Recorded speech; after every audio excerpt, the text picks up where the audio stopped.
अभी नए नए मंत्री बने हैं। मंत्रालय के आंकड़ों से पूरी तरीके से वाकिफ नहीं है। अभी भी यूथ कांग्रेस के सोच में ही फंसे हुए हैं। श्री रवनीत सिंह उर्फ बिट्टू हिमाचल प्रदेश आए थे, जो वर्तमान में रेल और उद्योग राज्य मंत्री है भारत सरकार में। और हिमाचल प्रदेश में आए, बहुत सी बातों का उन्होंने विस्तार किया।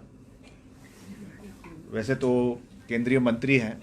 केंद्रीय राज्य मंत्री हैं। हिमाचल प्रदेश के आगमन पर हम उनका स्वागत करते हैं। और हिमाचल प्रदेश देवभूमि है, यहाँ पे सबका स्वागत किया जाना अनिवार्य है, सबका मान सम्मान होना अनिवार्य है। और निश्चित तौर से जब केंद्रीय राज्य मंत्री या केंद्रीय मंत्री आते हैं तो उनको पूर्ण समर्थन और सहयोग प्रदेश सरकार की ओर से और सभी लोगों की ओर से मिलना आवश्यक है, अनिवार्य है। और हम भी उनका पूरा मान सम्मान करते हैं। मगर पिछले कल उन्होंने जो तथ्यहीन बातें कही हैं, मैं समझता हूं कि अभी नए नए मंत्री बने हैं, शायद अपनी मंत्रालय के आंकड़ों से अभी तक वो जो है पूरे तरीके से वाकिफ़ नहीं है। अभी भी यूथ कांग्रेस के सोच में ही फंसे हुए हैं, अभी भी उस जाल से बाहर निकल नहीं पाए हैं। किन कारणों से वो भाजपा में गए, कांग्रेस पार्टी को छोड़कर, या और चीज़ें हैं उनमें मैं नहीं जाना चाहता हूँ। मगर ये ज़रूर है कि उनको अपने मंत्रालयों को स्टडी करने की आवश्यकता है। और क्या जो उन्होंने बयान दिए हैं, जो आंकड़ों से विपरीत है, मैं समझता हूं कि एक जिम्मेवार पद के ऊपर बैठकर इस तरीके की बयानबाजी हिमाचल प्रदेश में आकर करें, यह दुर्भाग्यपूर्ण है। जैसा मैंने अपनी अभिभाषण की शुरुआत में भी कहा, हम व्यक्तिगत रूप से उनका सम्मान करते हैं। वो केंद्रीय मंत्री हैं, हम उस रूप से भी उनका सम्मान करते हैं। मगर केंद्रीय मंत्री का ये मतलब नहीं है कि वो किसी भी प्रदेश में जाकर भ्रांतियां फैलाना शुरू कर दें, किसी भी राज्य में जाकर जो है वो तथ्यहीन बयानों को केवल वहाँ पे सनसनी फैलाने के लिए बातें शुरू कर दें। उन्होंने बात करी कि हिमाचल को 11,806 करोड़ रुपए जो है वो अतिरिक्त बजट हिमाचल को दिया गया है। मैं इसमें कहना चाहूँगा कि अभी तक रेल मंत्रालय द्वारा अपनी वेबसाइट पर जो पिंक बुक है, जिसमें ये बजटरी एलोकेशंस का जिक्र किया जाता है, पिंक बुक, जिसमें कि एक वित्तीय वर्ष के दौरान रेल लाइनों के लिए किए जाने वाले निर्माण की सूची दी गई होती है, वहाँ पर अभी तक इस 11,000 करोड़ के 11,806 करोड़ का कोई भी जिक्र उसके ऊपर नहीं है। दूसरी बात जो है, पूर्व में भी भानुपुली रेलवे लाइन के लिए 2021-22 में 1,289 करोड़ रुपए के बजट के बारे में बात की गई थी। 2022-23 में 1,289 करोड़ रुपए के बात की गई थी। और 2023-24 में 1,289 करोड़ की बात की गई थी, जिसको हम कैपिटल आउटले कहते हैं। और उस जो अक्यूमुलेटिव कैपिटल आउटले है, जो 3 सालों का मैं गिना रहा हूँ, ये 3,867 करोड़ है। और जो असली में खर्चा हुआ कैपिटल आउटले बजट में दिखाया जाता है, मगर ज़रूरी नहीं है कि वो पैसा पूरे रूप से एलोकेट किया जाए और उसका खर्चा हो। ये तो है जो दिखाया गया। और इसी वित्तीय वर्षों में, 3 वित्तीय वर्षों में जो असली खर्चा हुआ है वो 1,991 करोड़ 1,991 करोड़ जो है 3,867 करोड़ के जो है अगेंस्ट ये खर्चा हुआ है। तो अपनी बात जो उन्होंने अपने वित्तीय बजटों में समय समय पर कही है, उसके विपरीत ही उससे हाफ पैसा भी जो है वो हिमाचल प्रदेश में कैपिटल एक्सपेंडिचर में खर्च नहीं हुआ है। जहाँ तक भानुपल्ली की बात है, भानुपल्ली रेलवे लाइन हमारे लिए बहुत महत्वपूर्ण है। इसमें भी बहुत सी भ्रांतियाँ फैलाई जा रही है। हालांकि जो प्रदेश के वर्तमान मुख्यमंत्री हैं, उन्होंने इस बारे में कई बारी मीडिया में इसके बारे में जानकारी दी है, मगर क्योंकि कल ही केंद्रीय राज्य मंत्री रेलवे के यहाँ पर आए और उन्होंने बहुत सी भ्रांतियाँ यहाँ पर प्रदेश के अंदर फैलाई, तो इसकी भी हमको जो है वो एक आंकड़ों के साथ इसके बारे में जानकारी देना बहुत आवश्यक है। भानुपल्ली रेलवे लाइन की अक्रमिक अनुमति यानी जो एक्सपेंडिचर सैंक्शन है, ये लगभग जो है 3,000 करोड़ रुपए की थी, जिसमें से भू अधिग्रहण के लिए लागत 70 करोड़ रुपए आंकी गई थी। जो 70 करोड़ रुपए इसमें से जो लैंड एक्विजिशन है उसके लिए होना था, और इसका निर्माण कार्य केंद्र द्वारा 75% अनुदान यानी जो 75% ग्रांट इसमें केंद्र सरकार की ओर से मिलनी थी के माध्यम से जो है वो किया जाना था। अभी ये रिवाइज होकर, क्योंकि खर्चा बढ़ गया है, यह लागत अब बढ़कर जो है 7,000 करोड़ रुपए से अधिक हो गई है, जबकि केंद्र सरकार ने भू अधिग्रहण के लिए 70 करोड़ रुपए से अधिक की लागत पर अनुदान देने से मना कर दिया है। जब इतना जो है हमारा ये 3,000 करोड़ से बढ़कर 7,000 करोड़ रुपए इसकी कॉस्ट हो गई है, मगर फिर भी 70 करोड़ से ऊपर जो है वो केंद्र सरकार इसमें कोई सहयोग नहीं दे रही है। फलस्वरूप 70 करोड़ रुपए से अतिरिक्त पूरी की पूरी भू अधिग्रहण लागत राज्य सरकार को ही जो है वो वहन करनी पड़ रही है, और जिससे लगभग 1,100 करोड़ रुपए इसमें खर्च होंगे। प्रदेश सरकार द्वारा 1 मार्च 2023 से लेकर आज तक प्रदेश में होने वाले रेल विकास के कार्यों पर लगभग 300 करोड़ रुपए अभी तक प्रदेश सरकार जो है वो भू अधिग्रहण के लिए खर्च कर चुकी है, जो शेयर हमने केंद्र सरकार को दिया है। अतः माननीय केंद्रीय मंत्री के बयान तथ्यों से जो है वो बिल्कुल विपरीत है। हम आज भी इस बात पे खड़े हैं कि रेलवे एक्सपेंशन होनी चाहिए, इसमें कोई दो राय नहीं है, चाहे वो बिलासपुर के लिए है, चाहे वो और हिमाचल के इलाकों के लिए है। हम तो ये भी चाहते हैं कि आने वाले समय में सतलुज नदी के साथ साथ बिलासपुर से रामपुर और आगे किन्नौर तक रेलवे लाइन पहुंचे, हम चाहते हैं, मगर हम एक कोऑपरेटिव फेडरलिज्म में रहते हैं और हिमाचल प्रदेश एक छोटा राज्य है। हिमाचल प्रदेश को हमेशा से कोई भी एक्सपेंशन होता है, चाहे एयरपोर्ट एक्सपेंशन हो रहा है, चाहे रेलवे एक्सपेंशन हो रहा है, चाहे नेशनल हाईवेज प्रदेश के अंदर बन रहे हैं, 4 लेनिंग हो रहा है, ये हमेशा इसमें जो वर्धस्त है, जो इसमें कॉम्पनसेटरी ग्रांट्स है, वो हमेशा 90-10 के रेशो में या 80-20 के रेशो में केंद्र सरकार से इसमें सहयोग हिमाचल को मिला है। तो ये आंकड़े मैंने आपको सामने रखे हैं। तो जहाँ तक ये 11,806 करोड़ की बात कह रहे हैं, अभी तक इसका कोई भी जो है विजन या अभी तक इसका कोई भी रिफ्लेक्शन किसी भी डॉक्यूमेंट में केंद्र सरकार का, जैसे मैंने आपको जिक्र किया पिंक बुक में भी अभी तक इसका कोई भी जिक्र नहीं आया है, और आने वाले समय में अगर आएगा तो हम उसके फलस्वरूप बात करेंगे। मगर एज एफ नाउ, आज जो मैं आपसे बात कर रहा हूं, अभी तक केंद्रीय मंत्री की जो ये बयान है ये केवल हवा में ही है, और कोई भी इसका डॉक्यूमेंट ना उनके पास अवेलेबल है, ना उनकी वेबसाइट पे अवेलेबल है, ना रेल मंत्रालय के पास उपस्थित है। जहां उन्होंने दूसरी बात करी कि हिमाचल को 2014 से लेकर 2024 तक 54,662 करोड़ 54,662 करोड़ रुपए हिमाचल को पिछले 10 साल में 2014 से 2024 में मिले हैं। ये बात बिल्कुल सही है, ये सहयोग हिमाचल को मिला है, मगर ये सहयोग हिमाचल को विभिन्न सेंट्रल स्पॉन्सर्ड स्कीम्स के तहत मिला है, चाहे वो पीएम आवास योजना है, चाहे वो प्रधानमंत्री सड़क योजना है, चाहे वो फसल बीमा योजना है, चाहे वो हेल्थ केयर की जो सुविधाएं केंद्र सरकार से मिलती है उसके माध्यम से है, या और भी। और ये केवल हिमाचल के लिए नहीं है, ये सेंट्रल स्पॉन्सर्ड स्कीम्स हर राज्य के लिए, चाहे वो विपक्षी शासित राज्य है, चाहे वो कांग्रेस के राज्य है, चाहे वो कोई और दल के राज्य है, चाहे वो भाजपा के राज्य है, हर राज्य को ये ग्रांट्स मिलती है, और उसी के तहत हिमाचल प्रदेश को भी सेंट्रल स्पॉन्सर्ड स्कीम्स में ये सहयोग मिला है। मगर फिर भी हम एहसान फरामोश नहीं है, ये पैसा मिला है, इसके लिए मैं आदरणीय प्रधानमंत्री जी का धन्यवाद करता हूं कि ये सहयोग मिला है। मगर ये कोई सौगात उन्होंने केंद्र से हिमाचल को नहीं दी है, ये हमारा अधिकार है, हिमाचल के लोगों का राइट है। जो हिमाचल से टैक्सेशन हो रहा है, SG ST का CST का कॉम्पनसेशन हिमाचल का जा रहा है, और डेवल्यूशन ऑफ स्टेट फंड्स में जो हिमाचल का जो बकाया बनता है उसके फलस्वरूप ये बजट हिमाचल को आया है, मगर फिर भी आया है, उसके लिए हम केंद्र सरकार का धन्यवाद करते हैं और आशा करते हैं कि आने वाले समय में भी over and above the central sponsored schemes हमको हिमाचल को वित्तीय सहयोग केंद्र सरकार देंगे, आदरणीय प्रधानमंत्री जी देंगे। मैं कल के आदरणीय राज्यपाल जी ने भी एक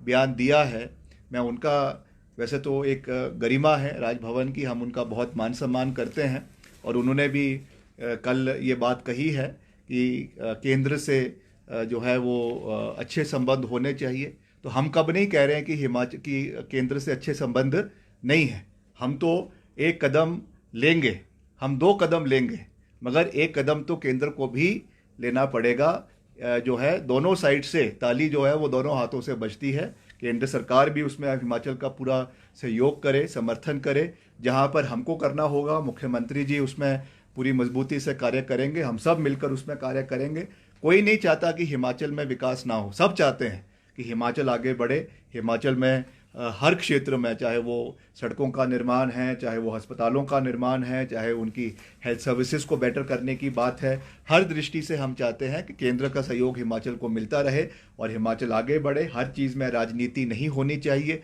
हर चीज़ में राजनीतिक चश्मे से हिमाचल को नहीं देखना चाहिए। जस्ट बिकॉज हिमाचल एक कांग्रेस शासित या विपक्षी शासित राज्य है, उस परिप्रेक्ष्य से हिमाचल को नहीं देखना चाहिए। मैं तो यही समझता हूं, क्योंकि हिमाचल की जनता ने जो सरकार चुनी है उसको, केंद्र को भी उसका समर्थन करना चाहिए और आगे हमको मिलकर जो है वो बढ़ना चाहिए। तो ये मैं कहना चाहता हूं, जैसा मैंने कहा कि कोऑपरेटिव फेडरलिज्म है, उसके अंतर्गत हिमाचल प्रदेश आगे बढ़ेगा और हिमाचल प्रदेश में हम पूरा सहयोग केंद्र सरकार से लेंगे भी। और जहां पर कोई विरोध करने की बात है, तथ्यों के साथ, मुद्दों के साथ, कोई व्यक्तिगत हमारा किसी के साथ कोई विरोध नहीं है, प्रधानमंत्री जी से नहीं है या और किसी से नहीं है, मगर जहां पर लगेगा कि हिमाचल के हितों के साथ कोई अनदेखी हो रही है, तो as a responsible minister of the government ये हमारा दायित्व बनता है कि हम हिमाचल के हितों की रक्षा और पैरवी हर जगह के ऊपर करें। इस दृष्टि से हम आगे बढ़ेंगे। बाकी जहाँ तक सड़कों के निर्माण की बात है, मैंने पहले भी कहा है और मुझे आपको जानकर मैं आपके माध्यम से प्रदेश की जनता को ये कहना चाहूँगा कि जल्द हमारी जो हमने PMJSY 4 की पूरी मोडालिटीज़ हमने यहाँ से अपलोड कर दी है, जो केंद्र सरकार को जा रही है, और जल्द उसकी जो है हमारी सारी इसकी औपचारिक बैठकें जो है हमारे डिपार्टमेंट की जो ग्रामीण विकास मंत्रालय है केंद्र सरकार का, उनके साथ हो गई है और बहुत जल्द इसकी इन प्रिंसिपल अप्रूवल जो है वो हमको मिल जाएगी। और इसके कार्य जितने भी हमने सड़कें यहाँ से भेजी है, हिमाचल से करीबन 800 किलोमीटर सड़कें भेजी है, 800 से 1000 किलोमीटर के बीच का ये लगभग जो हमने यहाँ से अभी अपलोड किया है। तो हमें विश्वास है कि अगले एक महीने के अंदर अंदर, मार्च महीने के अंदर अंदर हमें इसकी स्वीकृति मिल जाएगी। इससे भी हमारे जो ग्रामीण क्षेत्र है और ख़ास करके जो जनजातीय क्षेत्र है, डिफ़िकल्ट एरियाज़ है प्रदेश के, वहाँ पर सड़कों को पहुंचाने के लिए और जो अनकनेक्टेड हैबिटेशंस है प्रदेश के अंदर, उनको कनेक्ट करने के लिए हम पूरा प्रयास आने वाले समय में करेंगे, ताकि हिमाचल आगे बढ़े, हिमाचल का हर क्षेत्र आगे बढ़े और संपूर्ण हिमाचल प्रदेश को हम एक नज़र से देखते हैं और क्षेत्र को आगे ले जाने का पूरा प्रयास करेंगे। इसी दृष्टि से मैंने अगले 3 दिन का मैंने जिला चंबा का दौरा भी रखा है और वहाँ पे जितने भी हमारे विभाग के विकास कार्य चल रहे हैं उनका हम निरीक्षण भी करेंगे। मौके पे जाके मैं उसका इंस्पेक्शन भी करूंगा। कुछ कमी पेशी आई जाती है तो उसके ऊपर कार्रवाई भी की जाएगी और भी वहाँ के जो डिमांड्स है उसको भी देखा जाएगा, ताकि हर इलाका, और चंबा जिला उसमें बहुत महत्वपूर्ण है, एस्पिरेशनल डिस्ट्रिक्ट है, तो उसके लिए जो भी हम कर सकते हैं हम मिलकर उसमें विकास कार्य करने का पूरा प्रयास करेंगे। सर, आप दिल्ली होकर लौटे हैं, रजनी पाटिल से दिल्ली में कुछ संगठन को लेकर बातचीत हुई है? नहीं, निश्चित तौर से इसमें जो हमारी नई इंचार्ज बनी है रजनी पाटिल जी, मैं उनसे भी मिला और जो हमारे पूर्व में इंचार्ज रहे हैं राजीव शुक्ला जी, उनसे भी मैं मिला। उनका भी हमने धन्यवाद किया कि उन्होंने हिमाचल में कांग्रेस को मजबूत करने के लिए, कांग्रेस की सरकार बनाने में उनका एक महत्वपूर्ण योगदान रहा है। तो निश्चित तौर से उसके लिए उनका धन्यवाद करना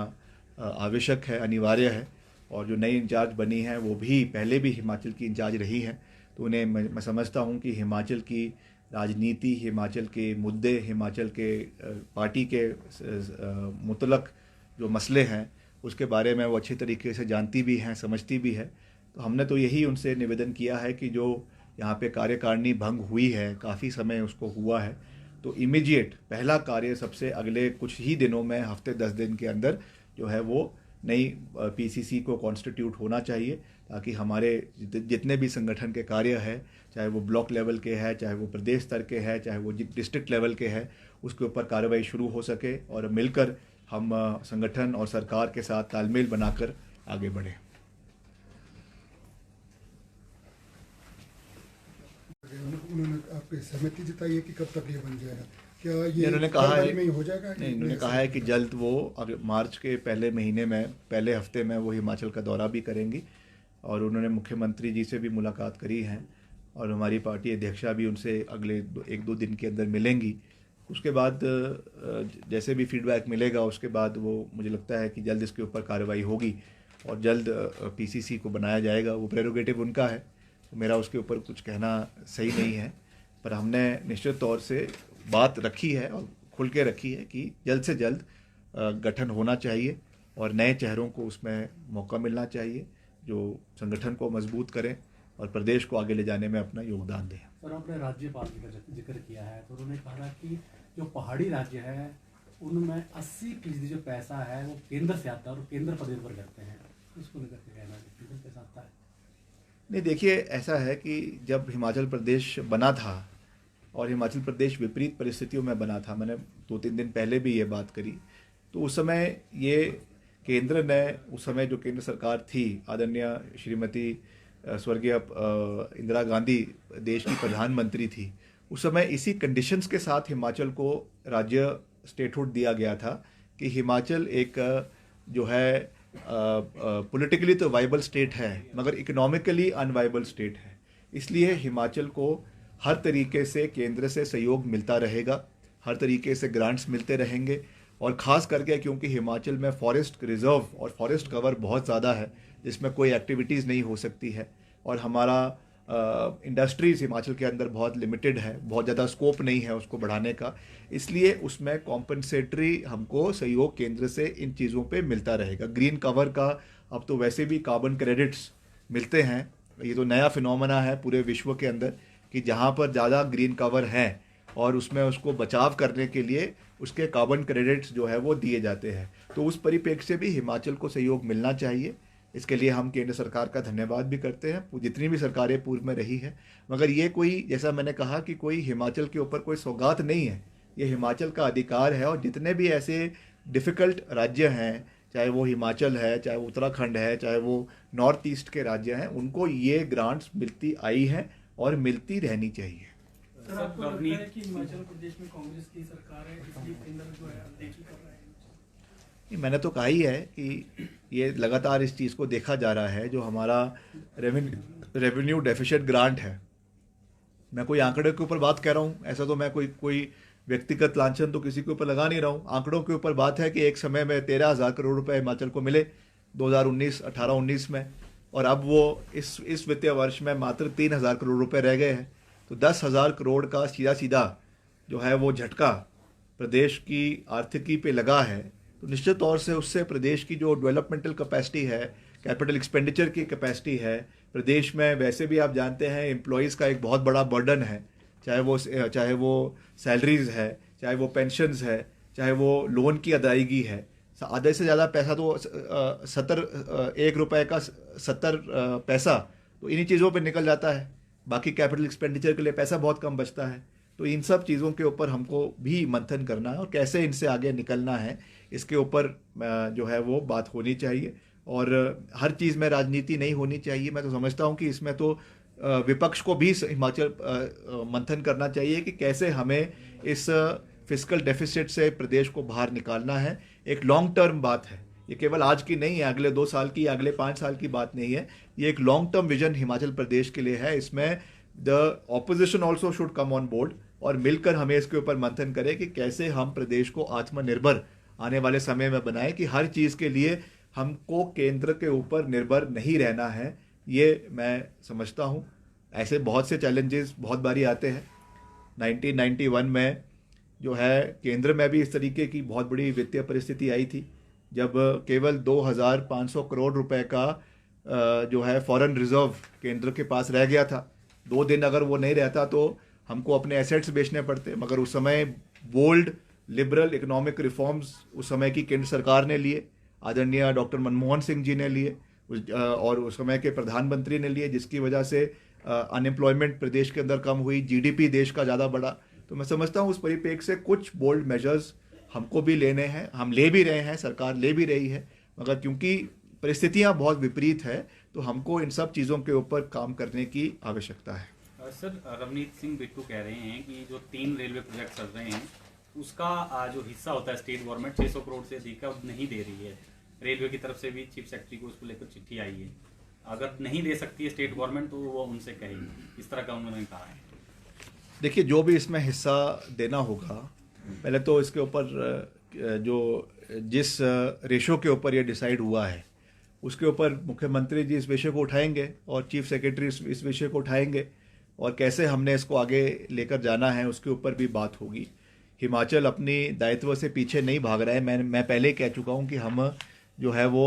300 करोड़ रुपए अभी तक जो है वो दे चुके हैं इसके लिए। तो आने वाले समय में भी जो हमारी ओर से दिया जाना है वो दिया जाएगा, और उसमें सरकार और मुख्यमंत्री जी कॉल लेंगे। मगर